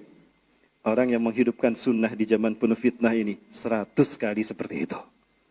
Man ahya sunnati anda fasadi ummati falahu ajru mi'ata syahidin. Barang siapa yang menghidupkan sunnahku di zaman penuh dengan fitnah, Allah akan memberikan pahala 100 mati syahid. Asyhadu minna wa minhum ya Rasulullah, syuhada kami para sahabat Anda atau syuhada mereka? Bal syuhada minkum, bahkan syuhada dari kalian. Allahu Akbar. Baik, ya Bismillah. Masih ada waktu?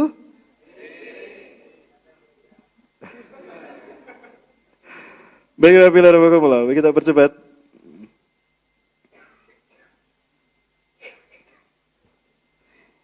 Setelah kita meninggal dunia, lalu kita kemana ya Bismillah? Ini adalah 7 hari yang akan kita lalui, sebagaimana di dunia ada 7 hari yang kita alami. 7 hari yang akan dilalui seseorang setelah dia meninggal dunia. Ini mohon maaf saya berdiri Pak. Mas, ini saya sakit pinggang kalau terlalu lama duduk. Ini dari kemarin saya duduk terus. Nah, tadi di mobil juga duduk. Tadinya pengen berdiri di mobil tapi nggak bisa. Ya Allah. Yang pertama Yaumus Sa'ah, hari hancurnya alam semesta. As-Sa'ah artinya waktu. Waktu hancurnya alam semesta. Ya. Yang kedua, Yaumul Ba'as, yaitu hari dibangkitkan di padang mahsyar. Yang ketiga, Yaumul Mahsyari, hari dihimpunnya semua manusia di padang mahsyar, dari manusia yang pertama sampai manusia yang terakhir. Yang keempat, Yaumul Hisab, hari disidang dan diperhitungkannya perbuatan manusia ketika di dunia. Yang kelima, Yaumul Mizan, hari ditimbangnya amal perbuatan manusia. Yang keenam, Yaumul Jaza, hari dibalasnya amal manusia. Dan yang ketujuh, Yaumul Akhir ataupun Yaumul Khulud. Disebut Yaumul Akhir karena tidak ada hari sesudah itu. Disebut Yaumul Khulud karena siapapun yang masuk di hari itu kekal. Yang masuk surga neraka kekal di hari itu. Kita bahas satu-satu kalau waktu kita cepat. Sampai. Yang pertama Yaumus Sa'ah, hari hancurnya alam semesta. Rasulullah SAW memberikan kabar gembira bahwa orang-orang yang beriman tidak akan menyaksikan kiamat terjadi. Kenapa demikian? Karena orang-orang yang beriman akan dicabut nyawanya sebelum hari kiamat terjadi. Dengan angin iliyin. Angin iliyin. Iliyin, aliyanan yulinu iliyinan, lembut sepoi-sepoi. Angin ini berhembus dari bumi Hijaz. Hijaz adalah makan bainal Makkah wal Madinah. Hijaz adalah tempat antara Mekah dan Madinah. Satarih riham min ardil Hijaz. Akan berhembus sebuah angin dari bumi Hijaz. Yusamma iliyin dan diberi nama iliyin. La tamuru ala ahadin. Angin ini tidak akan melewati siapapun. Kana fi qalbihi misqalatin min iman. Yang di dalam hatinya ada iman walau sebesar biji sawi. Illa qabadatu. Mengalirkan angin itu akan mencabut nyawanya. Walau sebesar biji sawi imannya. Fayabqa syururun nas, maka yang tersisa di muka bumi adalah seburuk-buruk manusia yang tidak punya iman walau sebesar biji zarah. Ilaihim tub'asu sa'ah, kepada mereka lah kiamat diutus. Jadi yang menyaksikan hari kiamat terjadi adalah mereka yang tidak punya iman walau sebesar biji sawi. Apakah tidak ada orang Islam pada saat itu ya Rasulullah? Alisa fil muslimun ya Rasulullah? Fitil kasa'ah? Ba'dar rih?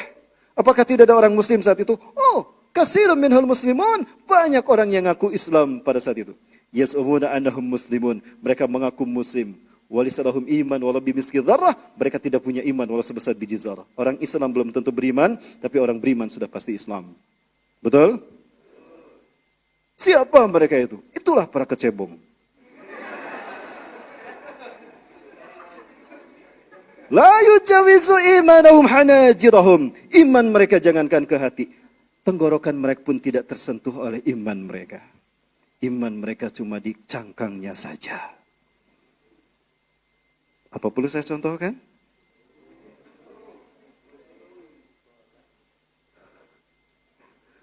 Saya contohkan ya, contohnya seperti apa. Mudah-mudahan dia naik pangkat nanti. Mudah-mudahan dia tidak dicebek lagi ya.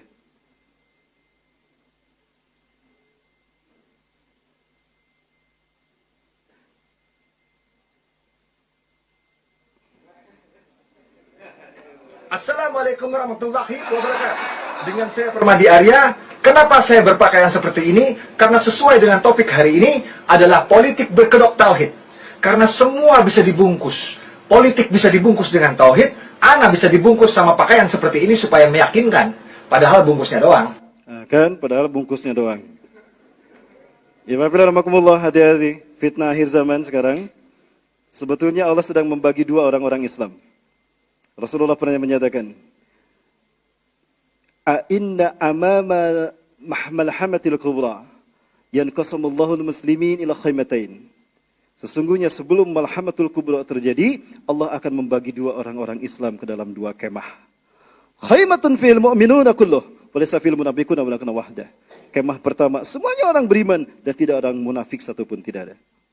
Wa khaymatus saniyah, fihil kulluhum munafiqun wa laysa fil mu'minuna walakin wahdah. Kemah kedua, semuanya orang munafik dan tidak ada orang beriman satupun. Allahu Akbar. Tidakkah kita merasa fitnah demi fitnah yang melanda bangsa kita membuat kita bisa melihat, oh si fulan beriman, oh si fulan munafik. Ada juga yang tadinya dengan kita di kubu 212, sekarang pindah ke tetangga sebelah. Kenapa demikian? Nah, ini kata Rasulullah. Badiru bil a'mali sholihat. Bersegeralah kalian melakukan amal soleh. Manfaatkan waktu kalian sebaik mungkin.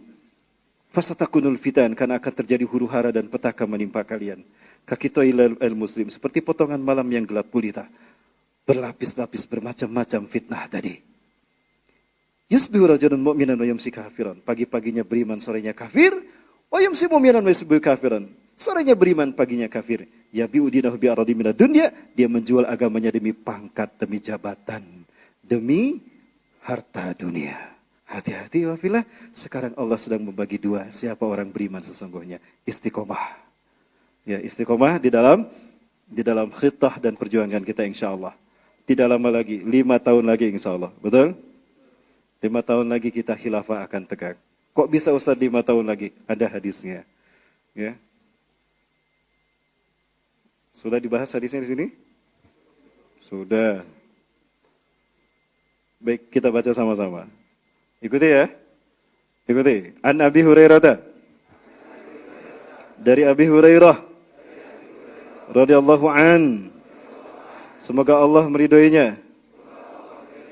Qala, ia berkata, qala, telah bersabda Rasulullah sallallahu alaihi wasallam, Inna Allaha, sesungguhnya Allah, yab'atsu, akan mengutus min hadhil ummati, dari umatku ini, ala ra'si, setiap kelipatan, kulli mi'ati sanah, 100 tahun sekali, man, seseorang, yujaddidu, yang akan memperbaiki, dinaha, urusan agamanya. Rawahu, hadis ini diriwayatkan Abu Dawud, oleh Abu Daud. Tambahan sedikit dari saya. Wa yuballighuhu, dan hadis ini disampaikan Ustadz Rahmat Baikuni. Pengen disebut 100 tahun sekali setelah Rasulullah wafat, Islam akan berjaya menguasai dunia. Peradaban dunia akan ada dalam genggaman kaum muslimin, dan umat Islam akan memimpin dunia setiap 100 tahun sekali. Abad kejadian Islam sebelum kita siapa? Turki Utsmani. Sepakat Turki Utsmani? Berakhir di tahun berapa? 1924 tambah 100 2024. Saiki tahun pinten? 2019. Pirang tahun malih? Berapa tahun lagi? Gangsal tahun malih, 5 tahun lagi. Tidak lama kan? Bersabar, istiqomah. Insya Allah. Tapi 5 tahun ini adalah 5 tahun tersulit. Kenapa? Karena tinggal tersisa 5 tahun lagi bagi iblis dan dajjal untuk menyesatkan manusia sebanyak-banyaknya. Dari 8.000 peradaban manusia di muka bumi. Nabi Adam diturunkan di tahun 5872 sebelum Masehi menurut Tarikh Tabari atau Al-Bidayah wa Nihayah karya Imam Ibnu Katsir rahimahullah. Berarti dari 8.000 peradaban manusia, 8.000 tahun di dunia, tinggal 5 tahun tersisa bagi iblis dan dajjal untuk mengumpulkan pengikutnya sebanyak-banyaknya. Maka jangan heran kalau sekarang banyak kecebong tubuh di mana-mana. Baik, sekali lagi, alhamdulillah orang beriman tidak akan mengalami ini. Ada beberapa nama terkait dengan Yaumul Sah. Ada Yaumul Qiyamah, ada Yaumul Qiyamah, hari tegaknya keputusan Allah. Ada Yaumul Waqiah, hari jatuhnya bumi ke dalam jurang, alam semesta ke dalam jurang kehancuran. Ada Yaumul Haqqah, hari kebenaran terjadi. Ada juga Yaumul Jazalah, hari gonjang-ganjingnya dunia. Dan yang terakhir ada Yaumul Qaryah, hari hancurnya alam semesta sehancur-hancurnya. Semuanya menjadi nama surat dalam Al-Quran. Hari yang kedua Yaumul Ba'as, hari dibangkitkannya manusia di padang mahsyar. Termasuk juga iblis. Nah, di sini iblis dicabut nyawanya. Ketika kiamat iblis itu pingsan. Ajajil cuma pingsan. Adapun di Yaumul Ba'as, disitulah nyawanya dicabut. Kenapa di Yaumul Ba'as? Karena kalau iblis dicabut nyawanya itu perlahan-lahan. Meleleh tubuhnya sedikit demi sedikit. Sepanjang dia meleleh tubuhnya, dia menjerit. Yang kalau jeritannya terdengar di dunia, akan mati kita karena mendengarnya. Maka matinya nanti di Yaumul Ba'as. Karena kita sudah mati. Nah, itu para sekalian. Dan Rasulullah menjelaskan, kullun nasi yub'asu yaumal ba'si ka'hati mautih. Setiap manusia akan dibangkitkan di padang mahsyar di Yaumul Ba'as dalam kondisi kematiannya. Siapa yang meninggal ketika sujud terakhir dalam sholatnya, Allah akan membangkitkannya dalam keadaan sujud. Saya punya tetangga meninggal ketika sujud terakhir sholat duha. Saat itu saya masih kecil, masih SD. Tapi saya masih ingat. Saya bermain bola di samping rumahnya, pintu rumahnya dibuka, ya, dan putrinya sedang masak. Ibu, jangan terlalu lama sujudnya, Bu. Ibu kan darah rendah, nanti ibu pingsan, pusing. Sampai selesai masak, ibunya masih sujud. Ketika digoyang-goyang sudah tidak bernyawa. Dan nanti kata Rasulullah, dia akan dibangkitkan dalam keadaan sujud. Sebelum Rasulullah diutus, ada 2 sejoli, bak Romeo dan Juliet. Dia bernama Isof dan Nailah, berzinah di dalam Ka'bah. Di malam itu mereka saling kirim WA. Isof, aku kangen berat sama kamu. Dibalas sama Nailah, perempuan. Sama Isof, Nailah, aku juga kangen sama kamu, kata si Isof. Berapa berat kangenmu? 100 ton. Nailah, kata si Isof yang laki-laki ini. Tahukah kamu, malam ini Ka'bah sepi. Betul. Gimana kalau kita ketemuan di Ka'bah? Berdua, keduanya bertemu di Ka'bah. Karena takut ada orang yang lihat, karena hukuman pacaran pada saat itu dicambuk 100 kali. Bayangkan, di zaman jahiliyah aja pacaran dicambuk 100 kali. Lah sekarang, ada yang dicambuk karena pacaran? Berarti kita lebih jahiliyah. Betul?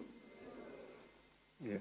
Kemudian, masuk kata si Isof yang laki-laki. Nailah, barangkali pintu Ka'bah tidak dikunci.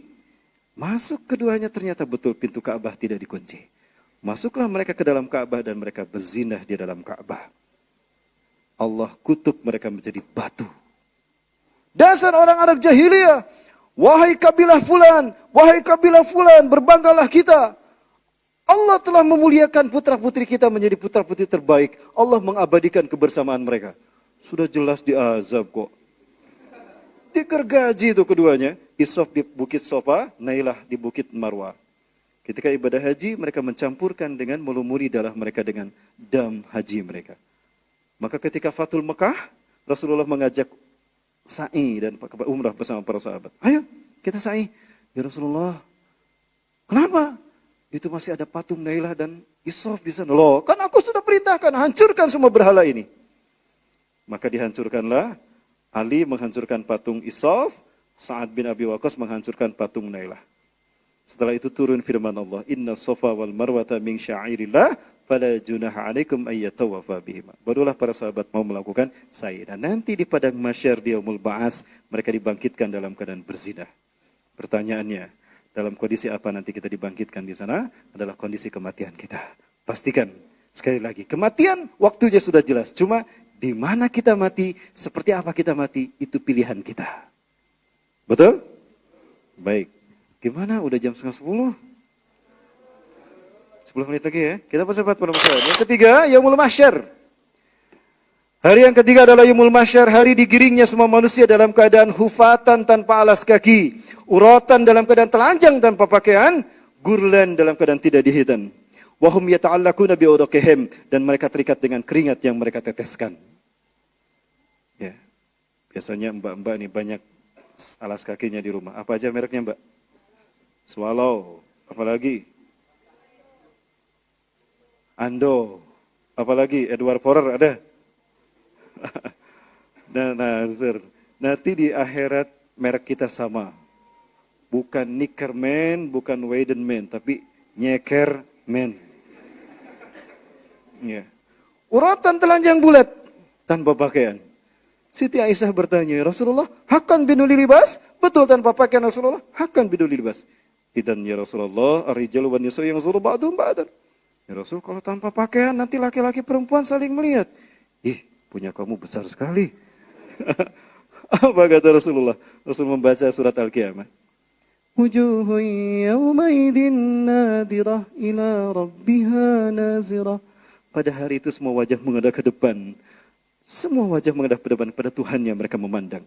Ya Aisyah, al-amru yawmaidin asyadu min ayyumahum dhalik. Hai Aisyah, perkara pada saat itu dahsyat luar biasa. Manusia tidak akan sempat lirik kiri dan kanan. Semuanya melihat ke depan. Kepada Allah mereka memandang. Baik, kemudian kita percepat. Sebetulnya bahasanya panjang-panjang. Yang keempat, Yaumul Hisab. Nah, di hari keempat inilah Allah akan perlihatkan, Allah akan tayangkan semua perbuatan kita. Besar ataupun kecil. Ya. Sebagaimana surat apa? Az-Zalzalah ya. فَمَنْ يَعْمَلْ مِثْقَالَ ذَرَّةٍ خَيْرًا يَرَهُ وَمَنْ يَعْمَلْ مِثْقَالَ ذَرَّةٍ شَرًّا يَرَهُ. Siapa yang berbuat baik atau berbuat buruk, dia pasti akan melihat yang walaupun sebesar biji zarah. Di hari inilah mulut kita dikunci, mata kita terbelalak, tangan kita bicara, kaki kita bicara, kulit kita bicara. Dan di hari inilah Allah pisahkan antara kebaikan kita dan keburukan kita. Setelah dipisahkan kebaikan dan keburukan kita, lalu kita ditimbang di hari yang kelima, Yaumul Mizan. Ya, dengan penimbangan yang sangat adil. Tidak dikurangi sedikit pun. Wala yuzlamuna fatila. Tidak dikurangi sedikit pun. Ada satu amalan yang mizan tidak kuasa menimbangnya. Apa itu? Kalimatani khafifatani ala lisan, habibatani ala rahman, wasakilatani fil mizan. Ada dua kalimat mudah diucapkan, dicintai Allah yang Maha Rahman dan berat timbangannya di mizan. Apa itu? Ikuti sama-sama. Subhanallah wa bihamdihi subhanallahil azim. Subhanallah wa bihamdihi subhanallahil azim. Subhanallah wa bihamdihi subhanallahil azim. Siapa yang mengucapkan satu kali Subhanallah, Maha Suci Allah, wa bihamdihi dengan segala pujiannya, Subhanallahil azim, Maha Suci Allah yang Maha Agung, Allah tanamkan satu pohon kurma di surganya nanti tempat kembali dia. Batangnya terbuat dari yakut, perhiasan surga yang paling mahal. Wa'ihnuhum minadz-dzahab, rantingnya terbuat dari emas. Wa tamruhu, dan kurmanya abyadu minal labani wa halam minal asali. Kurmanya lebih manis daripada madu dan lebih putih dari susu. Ya, silakan makin banyak kita berzikir itu, nanti akan ada pohon kurma yang luar biasa disusun rapi. Arsiteknya siapa? Allah. Kita sendiri. Makin banyak kita berzikir, makin banyak nanti di sana. Amin. Kita percepat. Berikutnya yang keenam, Yaumul Jaza, hari pembalasan. Di hari inilah setiap manusia akan melintas titian sirat yang menghubungkan ujung padang mahsyar dengan tepi halaman surga, di mana jembatan tadi melintas di atas 7 komplek neraka. Ada klaster neraka wel bagi orang yang lalai salatnya. Di bawahnya ada neraka sakar bagi orang yang tidak salat. Ada neraka hawiyah bagi orang yang tukang menggunjing. Ada neraka hutamah bagi mereka yang mengumpulkan harta dan tidak mau sedekah dan zakat. Ada sa'ir, jahim dan jahanam bagi mereka yang ingkar dan syirik kepada Allah. Macam-macam nanti manusia melintas di titian sirat tadi. Wa minhum may yamur 'alaiha kamlahmil basar. Di antara manusia ada yang melintas seperti kedipan mata. Hanya satu kedip disebut. Ustaz Rahmat Baikuni hadir. Oh, hadir. Alhamdulillah, cepat banget. Amin. Makasih, Bu.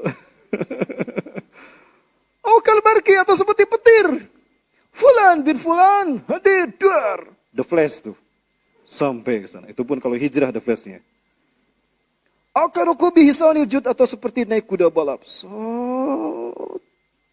Kajeleng. Sampai. Akaruku bil jamal atau seperti naik unta. Masya Allah. Panas sekali. Panas ya Allah. Tapi sampai kata Rasulullah. Oh yamshi adal akdam. Atau berjalan kaki. Ada. Maka Rasul kemudian bercerita tiba-tiba ada seseorang yang hampir sampai ke Rasulullah. Ta'al qaribun baini wa bainaka ya fulan. Ayo sudah dekat fulan. Mari kemari. Sampai-sampai dilemparkan. Nih M150. Kamu bisa. Iklan, maaf. Tiba-tiba ada sebuah tangan menyambarnya dan dia dibenamkan ke dalam neraka. Rasulullah menjerit, ya Rabb, limata hajamtahu ilan nar. Ya Allah, kenapa kau tenggelamkan dia ke dalam neraka? Ya Allah, huwa min ummati. Dia umatku, ya Allah. Kata Rasulullah. Apa malaikat kemudian menjawab, ya Rasulullah, innaka la ta'rif ma ahdatsu ba'dak. Wahai Rasulullah, Anda tidak tahu apa yang mereka ada-adakan sepeninggal Anda. Mereka menolak perda syariah, mereka menolak poligami. Loh, biar jelas. Betul? Biar gak samar, biar jelas. Loh, emang gimana nasibnya? Kan kayak gitu. Ini dia. Gambarannya.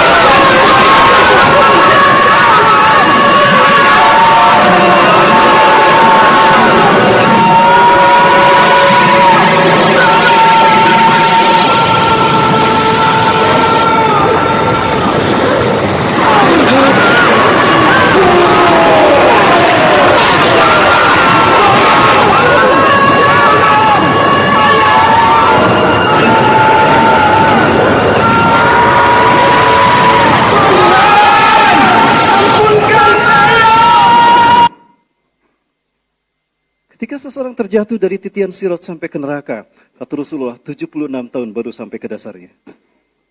76 tahun.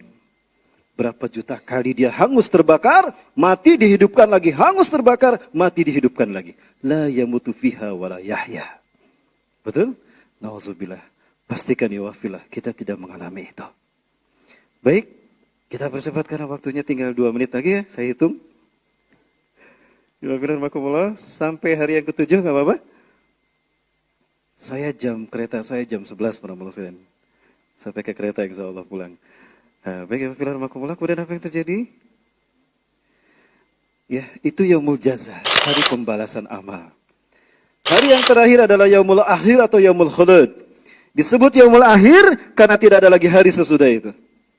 Dan itulah hari yaumul khulud, dzalika yaumul khulud. Dan itulah hari kekekalan. Siapa yang masuk surga dan neraka di hari itu maka kekal di dalamnya. Ya, alhamdulillah. Amin ya rabbal alamin. Ya wabillahi. Lalu bagaimana hitung-hitungannya? Rasulullah SAW menyebutkan ini ada gambarkan. Saya mencoba menggambarkan ini dari hadis Rasulullah SAW. Man kana yaumu khairum minal amsi fa huwa minal muflihin. Siapa yang hari ini lebih baik daripada kemarin, beruntunglah dia. Kenapa? Karena grafiknya naik tuh. Makin tinggi kualitas imannya, makin tinggi peluang surganya. Itu variabel Y, positif, itu amal baik. Variabel Y negatif adalah amal buruk. X adalah usia kita. Ini bukan persamaan linier, punten. Bukan Y sama dengan 1 plus X kuadrat, bukan ya. Wa man kana yaumu tasawiyan bil amsi fa huwa minal khasirin. Siapa yang hari ini sama dengan kemarin, rugilah dia. Kenapa rugi? Usia nambah tapi dia enggak naik-naik peluang surganya. Ibarat kerja, sudah puluhan tahun gak naik pangkat, gaji segitu saja. Rugi tidak? Nah, itu contohnya. Yang ketiga, wa man kana yaumu syarr minal amsi fa huwa minal mal'unin. Siapa yang hari ini lebih buruk dari kemarin, terkutuklah dia. Kenapa? Nyungsep tuh ke bawah ke neraka grafiknya. Baik, jangan pilih itu. Kabar gembira dari Rasulullah SAW, jatah surga kita. Umar bin Khattab bertanya kepada Rasulullah, "Ya Rasulullah, kam adadu ahlil jannah?" Wahai Rasulullah, berapa sih jumlah ahli surga? Inna fil jannati ishruna wa mi'ata safin. Sesungguhnya di surga ada 120 saf. Rasulullah menyebutkan baris, tidak dalam satuan person. Namun rasionya adalah ketika 1000 orang ada di neraka, 1 orang baru ada di surga. Ketika di neraka ada 1 juta, di surga baru 1000 orang. Begitu. Ada berapa ribu di sini? Ada 1000? Gak ada. Oh, gak sepotong-potong aja nah tuh ya. Gak peluangnya. Baik. Walakum minha, dan jatah kalian, hai umatku, di dalam surga itu adalah 80 saf. Allahu Akbar. Dari 120 saf ahli surga, 80 saf jatah kita. Berarti 2/3 surga sudah di booking sama Rasulullah untuk kita. Amin ya rabbal alamin. Pesan dari sekarang.